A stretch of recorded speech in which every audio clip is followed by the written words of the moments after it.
Hello, everybody. Welcome to another episode of Work in Progress. This is a special episode, I guess. I'm your host, Brent Piles, and with me, as always, he is from across the ocean and from the future. He's the barroom brawling, disco dancing, dynamite trenching, intercontinental playboy. Folks, he's so over that he is still the reigning, defending AWI Pod Premium Live Event Prediction Champion. Glenn, how are you doing? Yay. You won by default again because me and you tied. Sorry? You and I tied, but you won by default because you were already the champion. Oh, right. Yes, I suppose I got lucky again then. To the shock of all of us, the mayor's prediction of Chelsea Green and Tiffany Stratton Money in the Bank. It didn't. It almost happened, but it didn't happen. I was sitting here going up there and I'm going, no, don't let it happen. No. I was thinking the same thing. I was like, holy shit, this might actually happen.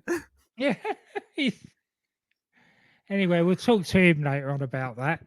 How close he came to winning the whole bloody thing. Yeah, I mean, that would have been the greatest day. That would have been one of the best days in the mayor's history of wrestling fandom if they had become the Money in the Bank champion. It certainly would have. Yeah, we're gonna as we're recording this, it's Wednesday, and we'll be talking to the mayor later tonight when we record our usual our usual Wednesday night show. So we'll talk more about Money in the Bank, and we'll talk about the NXT show a little more when we talk with the mayor later. Anything else you want to discuss or get off your chest? England plays in about 49 minutes, so yep. Let's get on with it then. That's right. That's what I figured you'd say. So let's do it.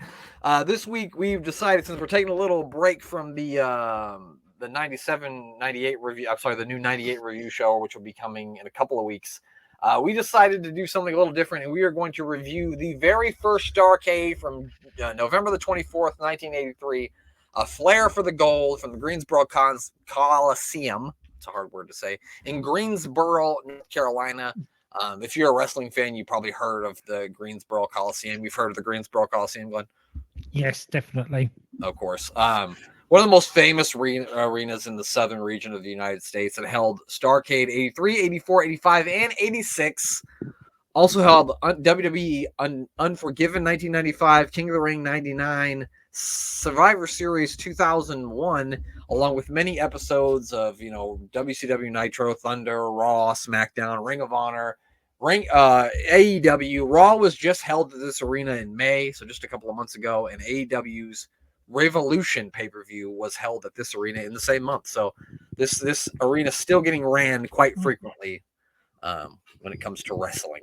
The Greensboro. That's amazing, because you think of the Sportatorium, which was sort of the other really big one that NWA used at this time. That's just a crumbling wreck now. I think it's actually torn down. I don't think it's even. They removed it now. I think they've torn it. I think they tore it down a few years ago. As a matter of fact, another one that was big was the Omni in Atlanta. I remember them talking about being at the Omni or being at Greensboro. So they immediately went right into a match. We got immediately right into a match. It's the Masked Assassins taking on Rufus R. Jones and Bugsy McGraw. Now, I personally, from watching episodes of World Class Championship Wrestling, I love Bugsy McGraw. He's fucking hilarious. Yeah, all right. I believe you. Have you not heard of Bugsy McGraw before?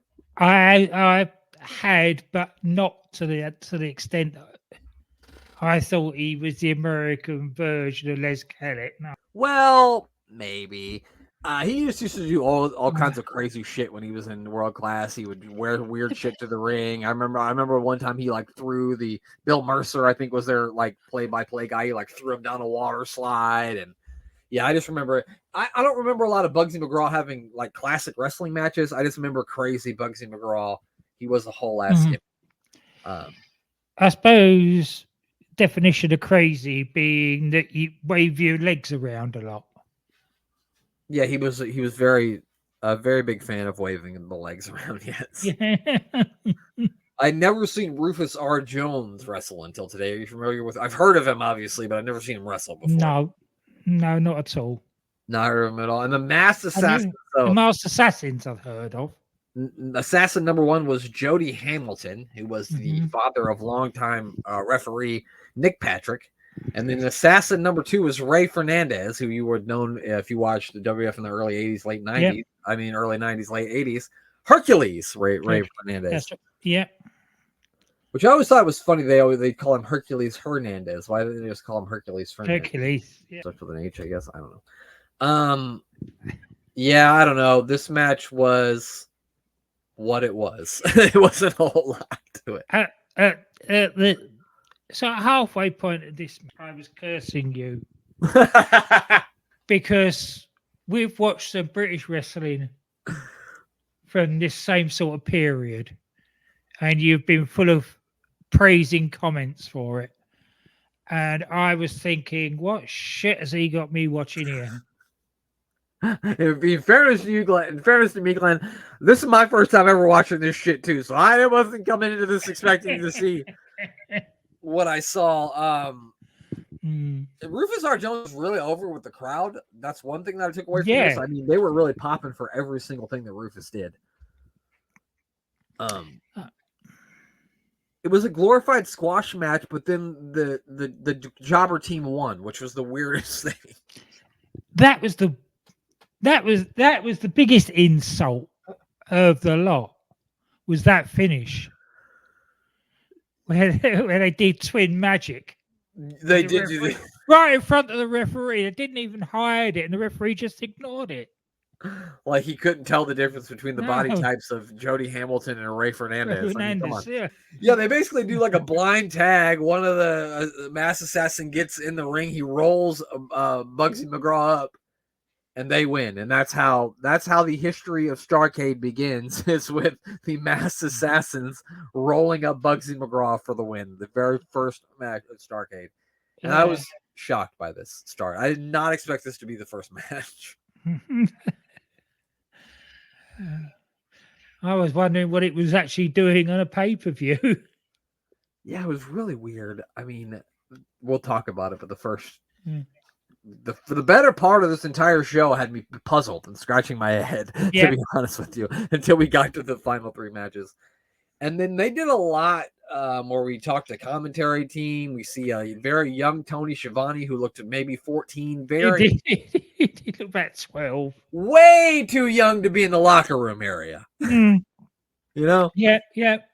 He even had on one of those back-to-school suits that was about 2 sizes too big for him.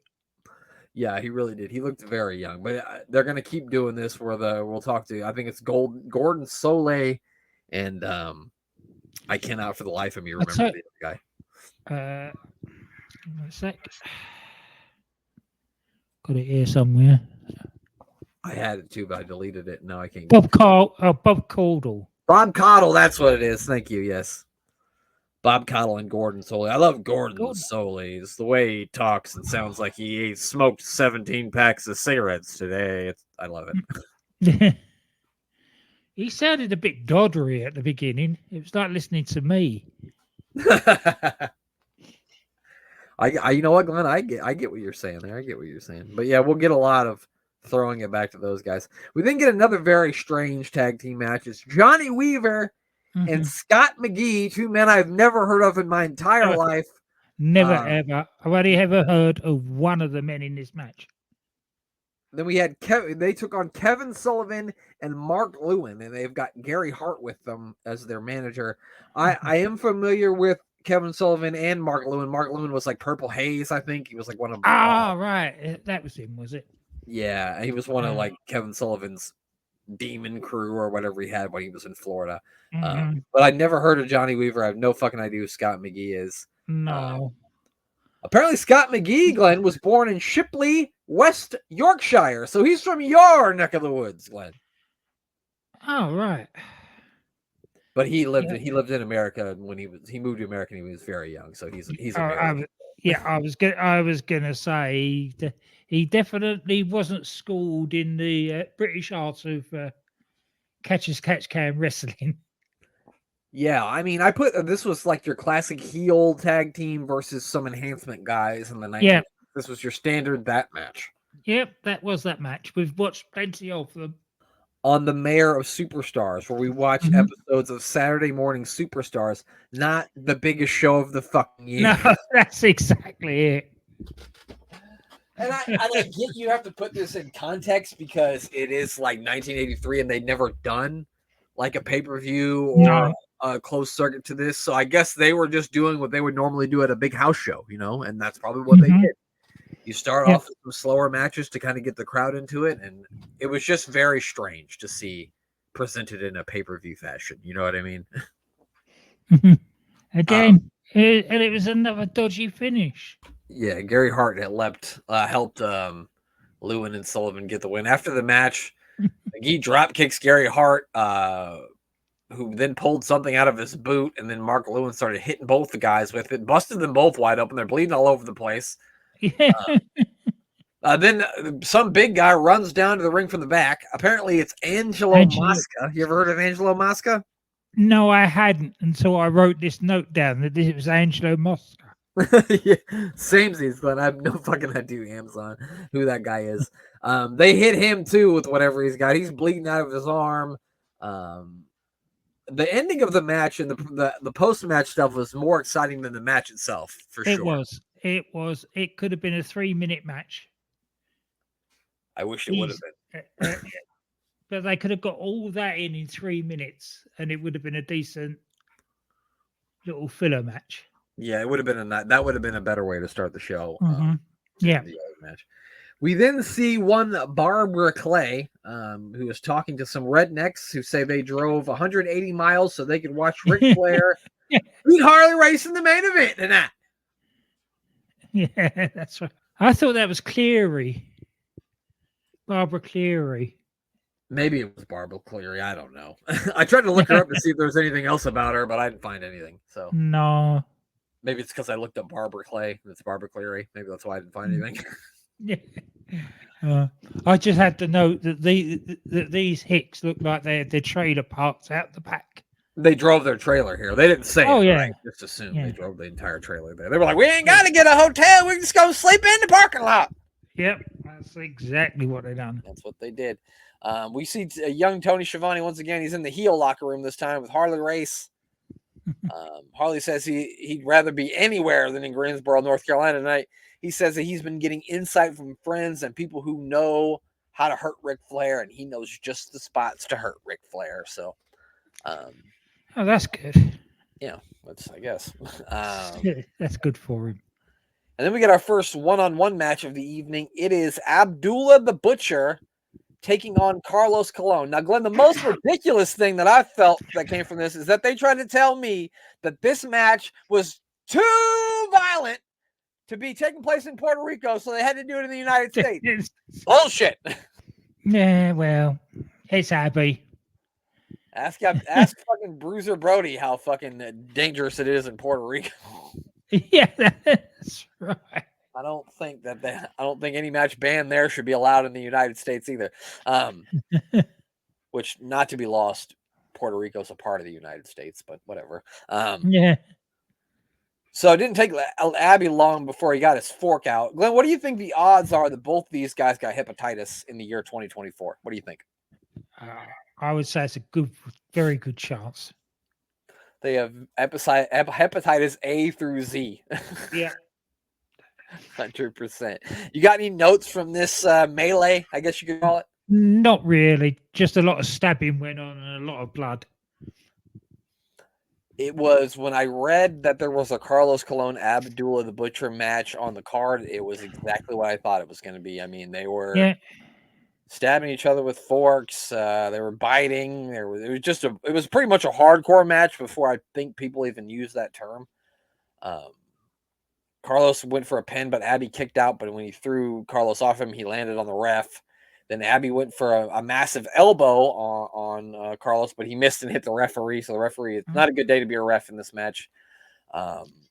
Finally, Carlos locks Abdullah the Butcher in a figure four, but then Hugo Savinovich, Glenn, you remember Hugo Savinovich from the Spanish team?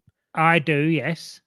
Apparently, he used to be a wrestler and a manager. He hits the ring and hits Carlos in the head with something. The referee finally comes to after this, counts the 3 count, and Abdullah the Butcher is the winner in another match that I wish I could have back because it wasn't very good. Yeah. Again, nothing in this one. We then heard from a very angry, fired up Angelo Mosca. He was pissed, wasn't he, Glenn? He certainly was. He's going to be, I guess, reffing the World Tag Team title match later, and he's got a very bloody arm. So, tough man, that Angelo Mosca. He can ref even with a bloody arm. He might only have one arm, but he's determined he's going to be a special referee for tonight. Get his revenge on Mark Lewin later. Apparently, he was a big-time Canadian football player, Angelo Mosca. Oh, was he? All right. Yeah, he's even known for something that's called the hold on, I'm going to look it up because it's like a big thing. He like tackled somebody on the sidelines in a Grey Cup and like their other team's star running back, and it knocked him out of the game, and so they started calling him, referring him to as like King Kong Mosca or some shit like that. But yeah, he was like a huge. He went to Notre Dame too. He played football at Notre Dame here in the States, which I think you've heard of Notre Dame, right? Yes. Oh yeah. Yeah, which is a big deal. Yeah, it was a huge Canadian football star. Yeah. King Kong Angelo Mosca. They don't have many Spanish-speaking Canadians. I'm pretty sure he was from the States, and then after he went to Notre Dame, he probably didn't make it in the NFL or couldn't get on in the NFL, and so he went up to Canada because that's what the guys do. I believe that's what The Rock did. I think The Rock, once he left Miami, he did play in the CFL. Yeah, or as they'll tell you on Crime Sports, if you're a fuck up in the States, the CFL will take you. Yeah, because that's how he got into wrestling, was through the Heart Dungeon. Yeah. So yeah, there's your interesting news about Angelo Mosca. I thought the funny thing too is while Mosca's talking, Scott McGee's behind him, who looks very much in need of medical attention. Yeah, they need to get him to a hospital immediately, but he's just sitting there bleeding to death. Yeah. And then, of course, we talked to more rednecks who believe Ric Flair is going to win the main event. Things got a little bit better here because we actually saw 4 wrestlers that I've heard of. Wahoo McDaniel teams with Mark Youngblood to take on not yet Cowboy Bob Orton, and my dick's not dirty yet, Dick Slater. He's still too young to be dirty, Dick. He's not quite old enough to have that dick be so dirty just yet.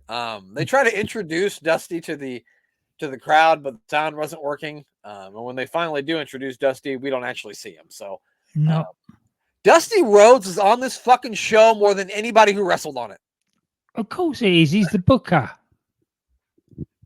Jesus Christ, you'd have thought he had a match. He doesn't. No. He probably wrestled all the ladies in the crowd, though, from what I saw.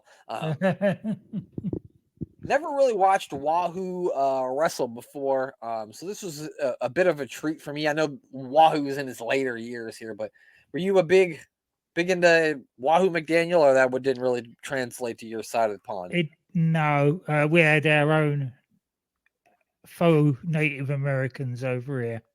I believe Wahoo was an actual real Native American. Yeah, but that's probably why he didn't come over. Probably, because we had plenty of faux ones over here. Yeah, but I thought this was a little bit better of a match. It was. Oh, it was. Yeah, no, there was nothing wrong with this match at all. We're actually into it now, and I don't know whether that is because I knew them all. I was more invested in it.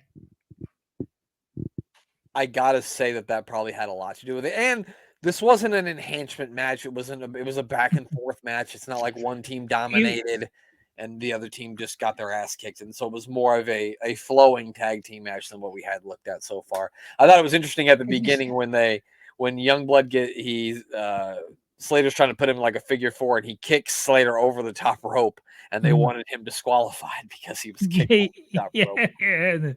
And the commentary team said that it was accidental. Yeah. He didn't mean it. Because in those days you would be disqualified if you were thrown over the top rope. So deliberately, yeah. Yeah, so I mean, a lot better of a match. You got any notes from this one? There was some good wrestling. Youngblood done a very good backbreaker at one point. I've got a note on here. It was some very good tag team wrestling. Definitely.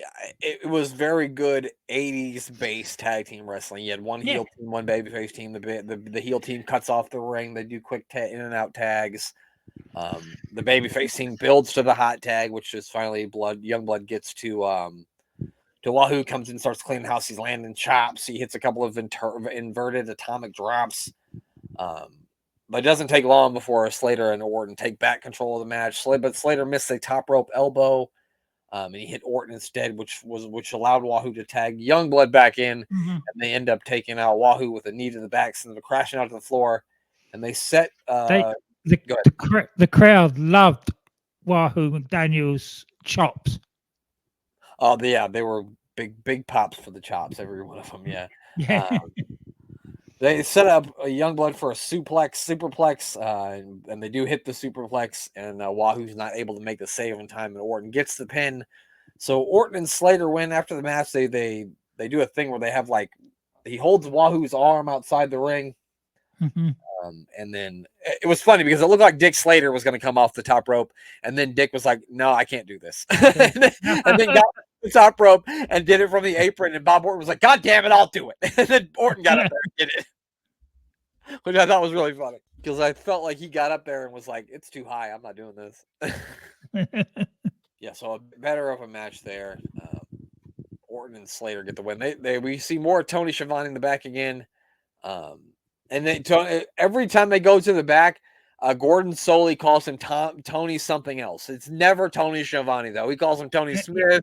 Yeah. No, he never gets it right. No. Which was really funny. They do an interview with Ric Flair, Ricky Steamboat, and Jay Youngblood talking about their matches tonight. It was proof that maybe Jay Youngblood shouldn't do promos because he was awful. He was terrible. And Ricky Steamboat tried to save it, and he didn't do very good either. No. Should have kept the mic on Rick during that one, I think. Maybe. They didn't talk to Dusty Rhodes, but again, the sound isn't working. And as I'm watching this, Rachel's sitting on the couch with me, and she's like, why wouldn't they just cut this out of the show? Like, why did they even leave this on here for people to watch 30, 40 years later? I was like, you know what? Why wouldn't they just edit it out? Because it's Dusty Rhodes. I know, but like WWE got control of that footage when they put it on the network. Why wouldn't they just go, cut this out? Yeah. Maybe they can't cut Dusty out. I guess you're right.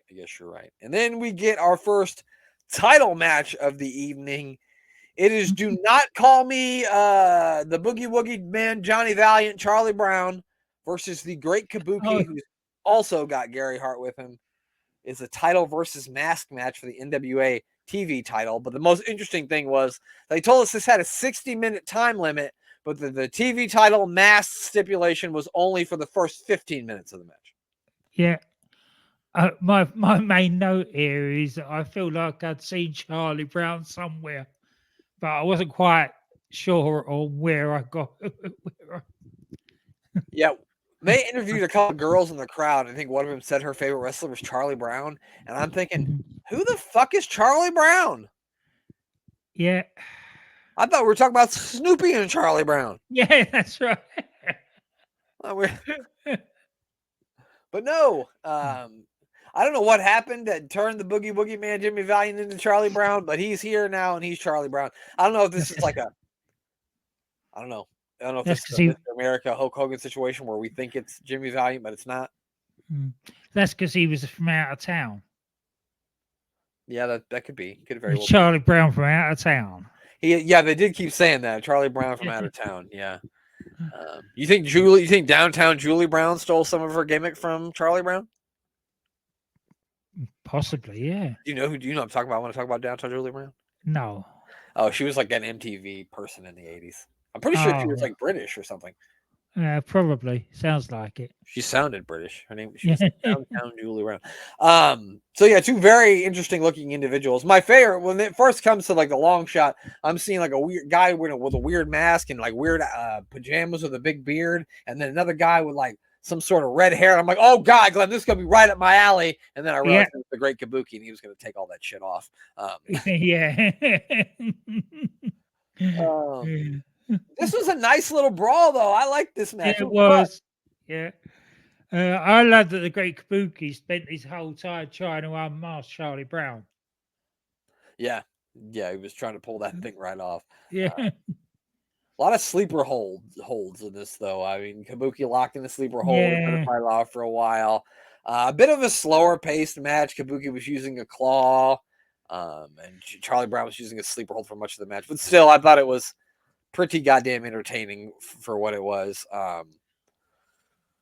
Charlie Brown selling, it popped me through the roof every time he would sell because it was just so, it was so over the top, but it was just so good.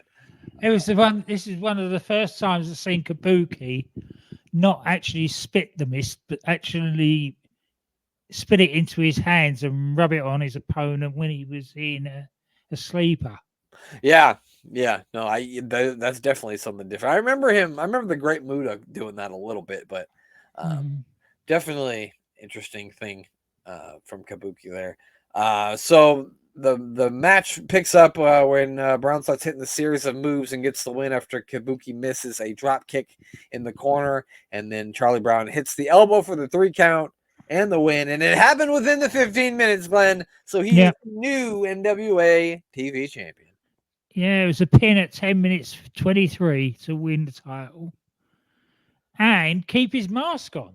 And he gets to keep his mask. I think even after the match, he dedicated his win to the Boogie Woogie Man, Jimmy Valiant. I think he did. I'm pretty Makes sense. We see Tony Schiavone again in the heel locker room. He's got Harley Race, Bob Orton, and Dick Slater with him. I guess Harley had paid these two guys $25,000 to take out Ric Flair, and they did take him out and put him out for a while. Orton talks about how if it wasn't for Wahoo, they would have taken out Rick for good, and that Rick will still get his match tonight, but Bob doesn't think he has much of a chance because of all the knowledge that Harley has on Rick. Why didn't we get this promo at the beginning, and then the Wahoo McDaniels match? Yeah, to make sense at the start. Yeah, it would have tied it all together. Definitely, it would have done. Yeah, that's a really good point. Harley then talks about how he's coming for the neck of Ric Flair. That's his whole game plan.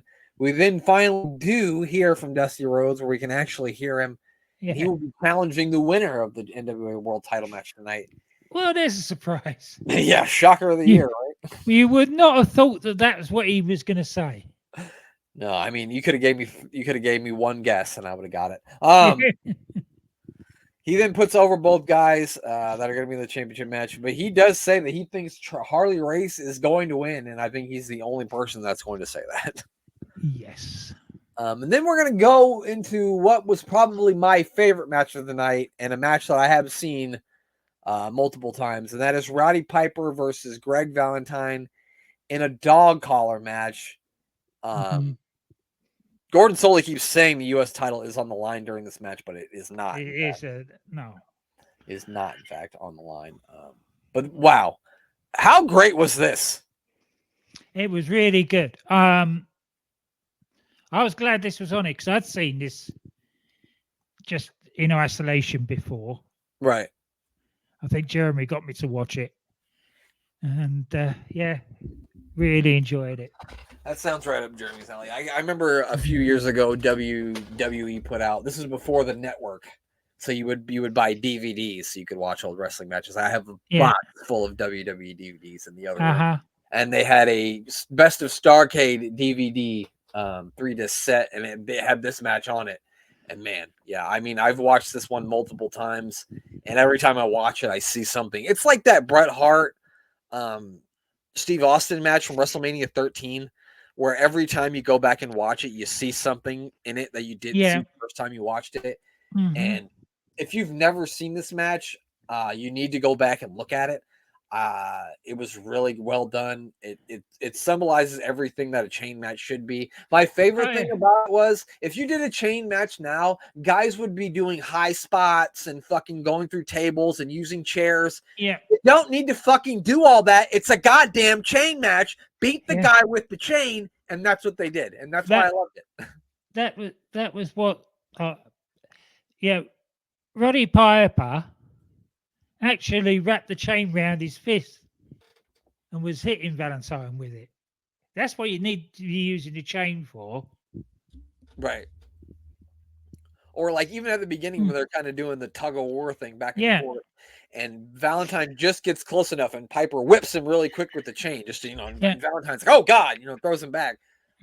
Just the psychology in this, I thought it was fucking phenomenal. It was. I could watch this 10 more times and be absolutely fine. You got any notes from this one that you wanted to touch on? There again, with Piper's got the chain round his fist. He beats Valentine into the corner, and then he uses the chain to, how to put it politely, knacker him. Yeah. Yeah. Good use of the chain again. Exactly. Yeah. No, that Piper was firing up like a madman. He was like laying it in with the chain on Valentine, and then Valentine would come firing right back at him and start hitting him in the head with the chain. And I didn't realize that Piper was selling an old ear injury. Yeah, I didn't think they did. They kind of talked about it on commentary, but I didn't think they put it over enough. No, they didn't. He had already heard his. Yeah, because Valentine had done the homework to know that was the area that he was going to target, but nobody put it over enough for it to make sense that he was hitting the side of his head. Well, Gordon Soley's probably had like 10 whiskey and cokes by now. He can't even say Tony Schiavone. So he was still selling that this was a championship match. Oh yeah, the whole time. The whole time he thought this was a championship match. It was not. Yeah, really knockdown drag out. The finish comes when Valentine tries to come off the middle rope onto Piper, but Piper grabs the chain and pulls it, then sends Valentine crashing to the mat. Piper then lays a bunch of punches to Valentine's forehead, wraps the chain like around his legs, wraps his legs up in the chain, then pins him, which was another nice touch and a great way to use the chain. Yeah. After the match, Valentine goes after Piper. He starts, wraps a chain around his neck. He's choking Piper.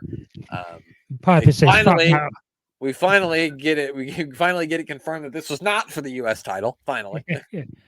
Piper says, "Fuck that! I'm off to the WWF." Yeah, I don't think Piper was around in JCP for much longer. Finally get the chain off Piper's neck, get Valentine off him. We see a great shot in the ring of Piper. The fans are going nuts, and Piper's just swinging the chain around his head, and that's just an iconic shot. It is. What a great match. We then, of course, Tony Schiavone is talking to Ric Flair this time, who's got Wahoo with him. His arms all wrapped up.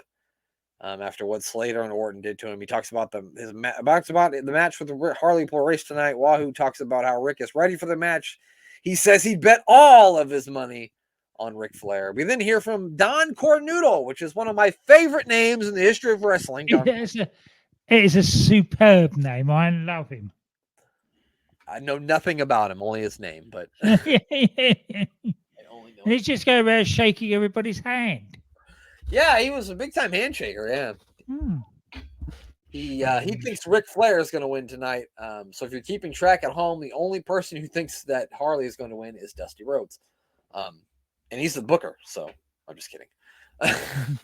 He is the booker. I'm not kidding about that. But the next one is a NWA World Tag Team Championship match. We got the Brisco Brothers, Jack and Gerald, taking on Ricky Steamboat and Jay Youngblood. Angelo Mosca is the special guest referee in this match. I tell you what, whatever it was that Gerald Brisco had taken before this match, I want some. He was like a bag of beans before this match started. He was on the top rope.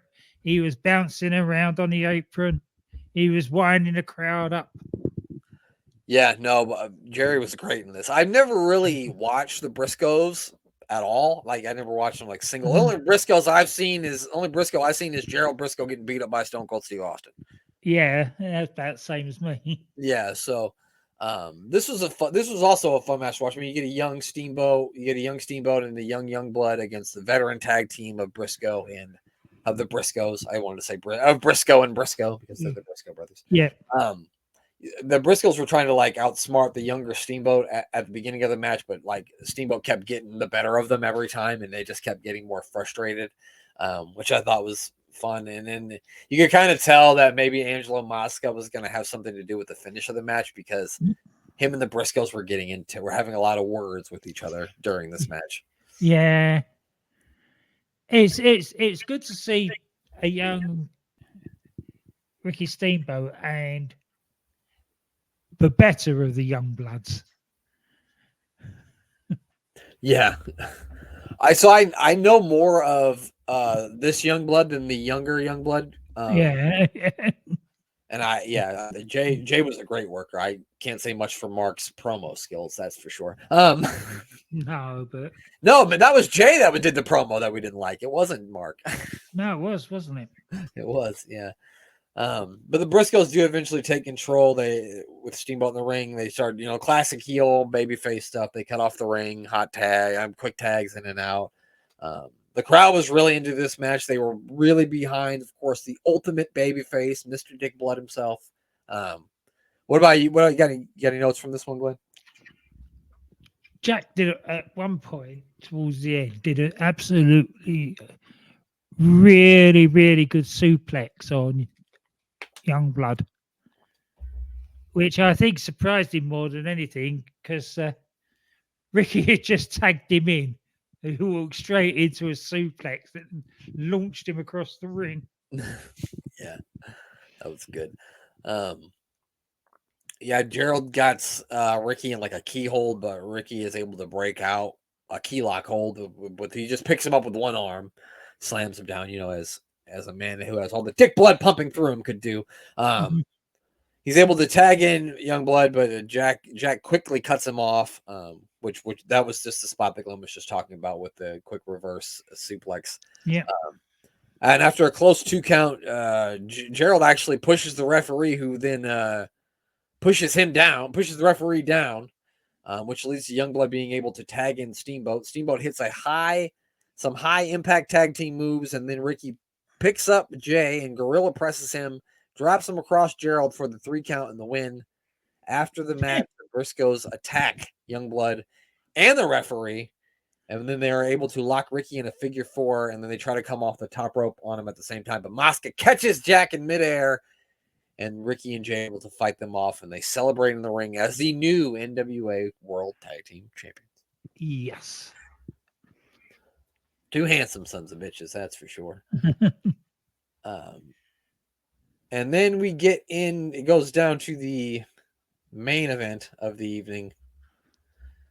Well, they did a whole bunch of promo shit. They did like 20 minutes of nonsense before the match even started. Yeah, I didn't listen to a lot of that because I was just interested in getting into the match.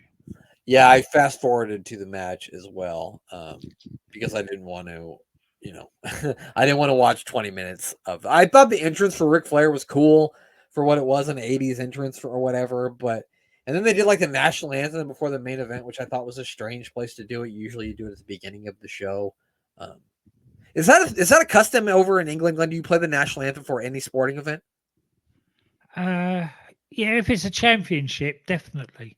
But like, if I go and watch Arsenal play Nottingham Forest, they're not going to play the English national anthem. If I go to any fucking sporting event here, they're playing the national anthem before the game starts. It doesn't matter. I could go to a fucking t-ball game. I could go to an 8-year-old's t-ball game.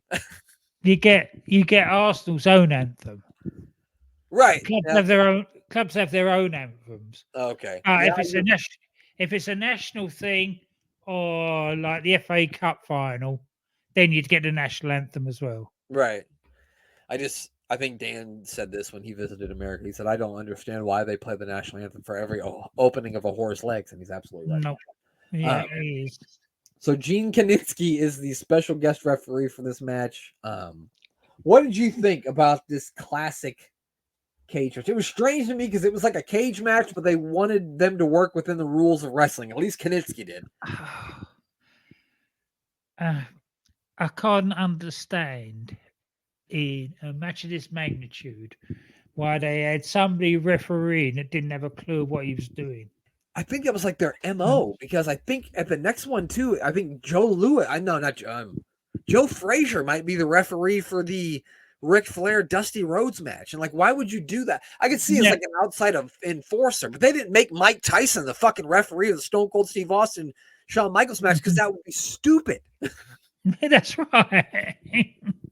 And I realize Gene Kiniski's an old wrestler, but nobody fucking smartened him up before he went out there. Like, what is he? Well, he kept like slapping people's hands. And it was just bizarre. It took away any flow that the match had. Yeah. I love that Ric Flair started on Harley Race, a man with one of the thickest necks in wrestling at this time, and tried to put him in a headlock. Probably not the way to go, no. No, it wasn't. I will say I like the pace of this match. Anybody, if you listen to this show enough, you'll know that I like matches that start off slow and build. And that this one did, but I thought it could have been better built, and it would have been worked better if we just had Tommy Young as the referee. You know what I mean? Yeah, that's right. Yeah, you're right. It's strange at the beginning because there was lots of headlocks and chin locks and not things you would normally see in a cage match. Yeah, and then when someone would run someone's head into the cage, it was like he would admonish them, and I'm like, it's a cage match. That's the point, you dumbass. What are we doing here? Yeah. Kiniski's acting like it's the fucking 60s in Vancouver. I don't know what he was doing. No. And it was, and all looking at all the dried blood on the ring canvas just made me want to go take a shower. Yeah. Oh God. Yeah. They could have changed the canvas, couldn't they? I guess they just didn't. They probably just didn't do that in the 80s. They probably didn't have a spare. No, that was the only one that said NWA on it, so I had to keep it there. Eventually, Flair sends Harley crashing into the ring post, and then he starts to take control. Both men are bleeding buckets in this. Flair hits a pile driver, but only gets a 2 count. Gene Kiniski appears in my notes way more than he should. He kept just getting in both guys' faces, and anytime the match started, I actually feel like it was going somewhere. He would like just shut that fucking thing down. He was like a fucking joy sucker out of it. So Flair locks in a figure 4 in the middle of the ring, but Harley is able to roll out of it, but then they get into the rope, so they have to break it. I love the way Harley Race throws a headbutt, because nowadays when a guy throws headbutts, they like rear their head back, and you wouldn't do that if you were going to throw a headbutt. You would go like that, you know, and that's how Harley does it. He throws it like you would actually throw a headbutt. You wouldn't cock your head back and do that to someone because that would be stupid. That is a particular type of headbutt. It's called the Glasgow Kiss. Yeah. And where you throw your head back. And, and now everybody uses it as the norm rather than just letting Drew McIntyre use it, and that's it. Yeah, I think headbutts, especially nowadays, should be few and far between. They didn't know what they had with concussions back in those days. No, I'm really not a fan of any headbutts. I mean, like there's maybe a couple guys. You said Drew, but I love the way Harley threw it. Let's face it, Harley splits Flair open the hard way on the cage at one point. Yeah. I mean, I think even probably in '83, you could probably touch Ric Flair in a spot and it would make him bleed. Oh, yeah, probably. But he definitely didn't have a chance to blade or anything. It was definitely done by the cage. You can tell, too, because Harley's face was bleeding, and then eventually there wasn't a whole lot of blood. Flair's face kept gushing buckets the entire match. Yeah, he'd hit a vein. Yeah. We get a ref bump. Well, I think Harley caught him with a head. Yeah, thank God. And then while the ref is down, Ric Flair climbs to the top rope, and then he like jumps down onto Harley, who spills over the referee. And then Flair ends up getting on top of him, and they count the 3 count. And now Ric Flair is the winner and the NWA World Champion. The ring fills up with people after the match coming to congratulate Rick. They have 20 minutes of pre pay-per-view coverage, but I did not watch any of that because I didn't need to hear 3 Ric Flair congratulations. Flaw with this match was the refereeing, and you couldn't blame either of the wrestlers for that. Apart from that, it was a good match. Yeah, it was a solid match. I would say, I think you're obviously going to agree with me here, but the match of the night was the dog collar match Oh yes, by far. yeah. And then I would put Rick and Harley third on my list, and I would Mm-hmm. put the Steamboat, Youngblood, Yeah. Brisco's tag team matches second. But all in all, we usually do the thumbs up rating system here, and I would give this 2 thumbs up because of the last 3 matches. I mean, there was the first part of the card wasn't great, but the last few made up for it. So I would definitely give this show 2 thumbs up, and go back and check it out if you haven't watched it before. It's definitely worth a watch, just for the wrestling history. You know what I mean? That's right. But yeah, that is it. That is our review for StarrCade 1983. Glenn, who do you want to plug before we get out of here? England kicks off very soon. The guys that unbooking the territory, doing the first and last of wrestling, their little side projects, unstacking the territory, which is out this week with a special, which is Kendo Nagasaki without the mask. Against I can't remember it. Oh, Dan and Matt Lewis are going live here in about 4 minutes, or live right now for the England game too. So I'm sure Dan will tell us when he's listened to this. And I'm booking the Tankatori, the Life and Times of Tank Abbott. They're finished with that now, but you can still get Tank Facts on the Tank Abbott. I'm booking the Tankatori X page. That's it. There you go. And of course, the Doctor Who podcast with Danny Inside. That's on SJP World Media. And DDT Wrestling with DC and Doc. They're on a little hiatus at the moment because of vacations, but they'll be back soon. It's summer break for those fellas. Yep. All right, let's get it out here quick. Make sure you follow the other member of our podcast team, the Mayor of Canton. He only Twitter gimmick. I don't think he's doing a meal with the mayor right now, but he may be back soon. So give him a follow on the old next to him. He said he was going to record one tonight. There you go. He's going to have one out. Today will be Thursday when you hear this, but there'll be one out right now. So check that out at Mayor of Canton. And make sure you check out our buddy, our friend, Thomas Bryce and sportswireradio.org. That is the website. Hit that listen live button. You hear many great shows just like ours. And of course, you can check out the Life and Times of Psycho Sid. We'll have two new episodes this Friday. Check it out. That's it. That's all. Me and Glenn got some football to watch. So Glenn's going to tell you goodbye. Goodbye. Yeah.